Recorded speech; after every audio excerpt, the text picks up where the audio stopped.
জয়ের পর আবেগঘন মুহূর্ত, পুরনো স্মৃতির স্কুলেই ফিরলেন বিধায়ক আমিনুল হক লস্কর।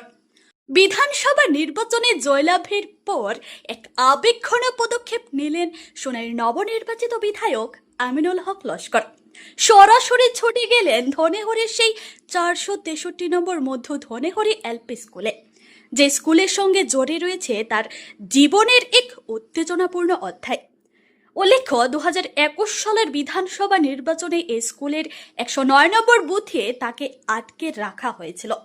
পরিস্থিতি এতটাই উত্তপ্ত হয়ে ওঠে যে তাকে নিরাপদে বের করে আনতে তার পিএসও গুলি চালাতে বাধ্য হন।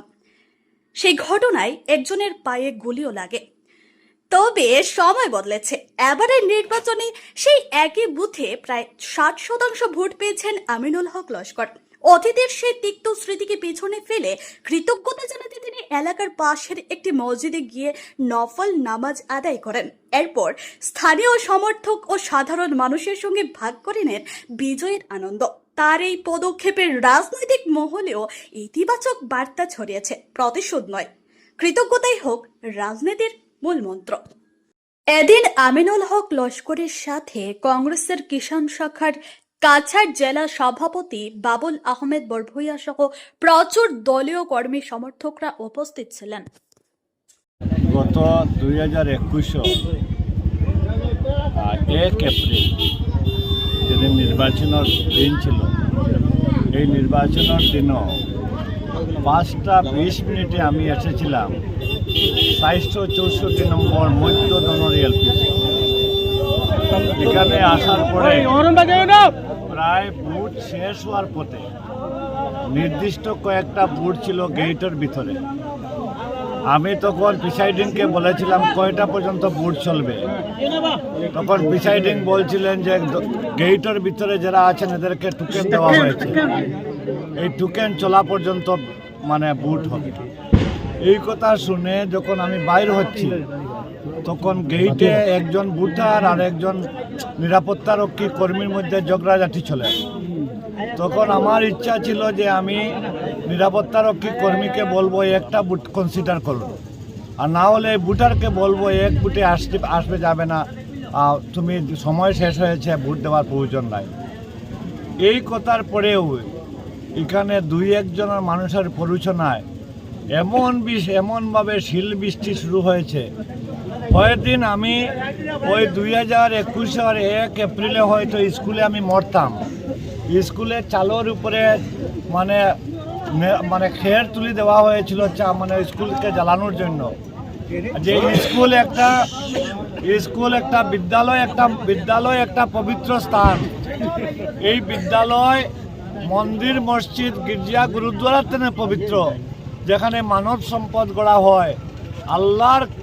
আল্লাহর ইচ্ছা না থাকলে এই পবিত্র জায়গা কোনো সময় জ্বলবে না। যাদের ইচ্ছাই ছিল জ্বালাতে পারেনি, আর যখন জ্বালাতে পারেনি তখন আমিও মরিনি, আমিও জীবিত ছিলাম। আজকে এরপরে এখান থেকে নিরাপত্তা কর্মীরা এসে আমাকে বাইর করে নিয়েছে। এই অবস্থা ছিল যেখানে এই দিন আমি বাসমুখী মর্ম। এরপরে বাই ইলেকশন হয়েছে এই সেন্টারে।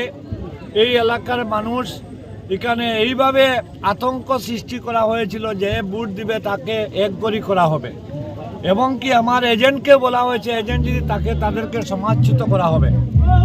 এরপরে ওই এলাকার ভোটাররা 88টা ভোট আমাকে দিয়েছে, যদিও আমি পরাজিত হয়েছি।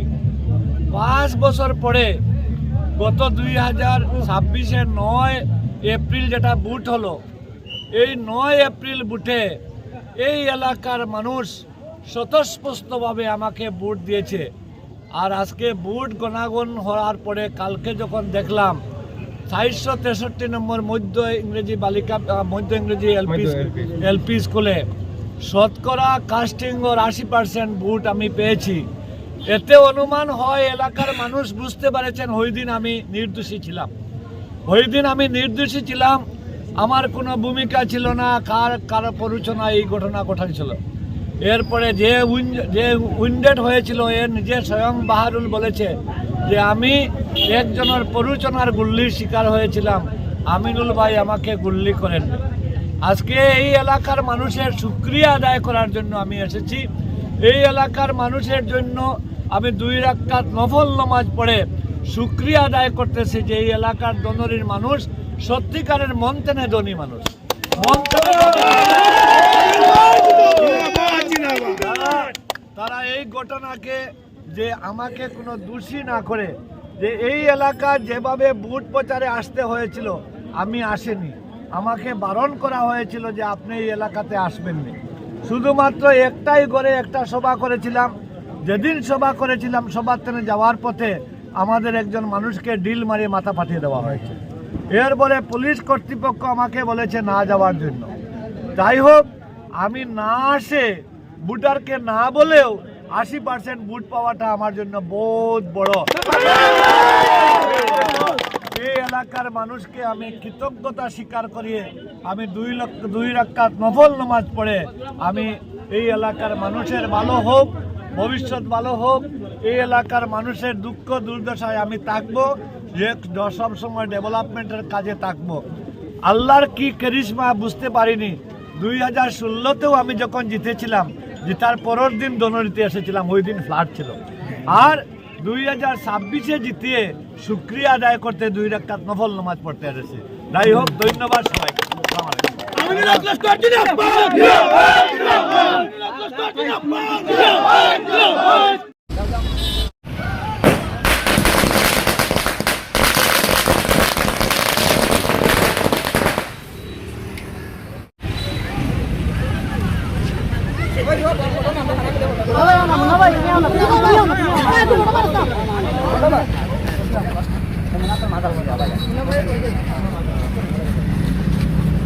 Mana